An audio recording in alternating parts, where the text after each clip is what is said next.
महाभारत की कथा में गर्भस्थान युद्ध एक अद्भुत और भावुक कर देने वाली घटना है, जो वीरता, धर्म और जीवन रक्षा की अनूठी मिसाल है।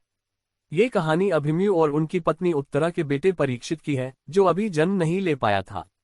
इस कथा का संबंध उस समय से है जब कुरुक्षेत्र युद्ध समाप्त हो चुका था और कौरव पक्ष का विनाश हो चुका था। लेकिन एक योद्धा ऐसा था जो पांडवों से अपने अपमान का बदला लेने के लिए अति क्रोधित था। वह था गुरु द्रोणाचार्य का पुत्र अश्वत्थामा। अश्वत्थामा, जो अपने पिता की मृत्यु से अत्यंत दुखी और क्रोधित था, ने पांडवों का सर्वनाश करने का प्रण लिया था। उसे यह पता था कि वह कुरुक्षेत्र युद्ध में विजय प्राप्त नहीं कर सकता, इसलिए उसने पांडवों के भविष्य को समाप्त करने का निर्णय लिया। वह पांडवों की संतानों को मारने के लिए आधी रात को पांडव शिविर में प्रवेश करता है और वहां सो रहे द्रौपदी के 5 पुत्रों का वध कर देता है। इस भयावह कृत्य के बाद वह पांडवों की अंतिम संतान उत्तरा के गर्भ में पल रहे बच्चे पर भी हमला करने का निर्णय लेता है। अश्वत्थामा ने ब्रह्मास्त्र का प्रयोग किया, जो कि एक विनाशकारी और अद्वितीय अस्त्र था। इस अस्त्र का प्रभाव इतना प्रबल था कि इससे किसी का भी नाश सुनिश्चित था। उसने इस अस्त्र को उत्तरा के गर्भ में पल रहे बच्चे पर निर्देशित कर दिया। यह एक असाधारण और अत्यंत दुखद स्थिति थी, क्योंकि यह शिशु, जो अभी संसार में आया भी नहीं था, उसके जीवन को खतरा उत्पन्न हो गया था।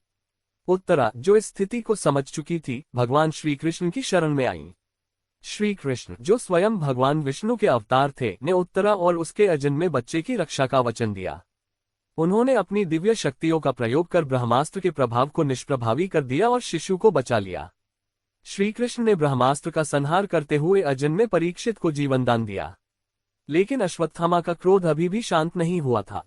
उसने पुनः एक और ब्रह्मास्त्र का उपयोग किया, जिससे कि किसी भी स्थिति में पांडव वंश का विनाश हो। लेकिन श्री कृष्ण ने इस बार अश्वत्थामा को रोकने का निर्णय लिया।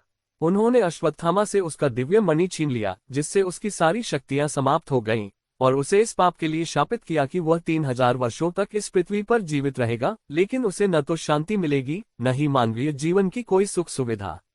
इस प्रकार भगवान श्री कृष्ण ने परीक्षित को बचाकर पांडव वंश को समाप्त होने से रोका। ये युद्ध, जो गर्भ में पल रहे एक शिशु की जीवन रक्षा के लिए लड़ा गया था, धर्म और जीवन की अनमोलता का प्रतीक बन गया। परीक्षित बाद में पांडवों के वंशज बने और हस्तिनापुर के राजा बने, जिनकी कथा भागवत पुराण में वर्णित है।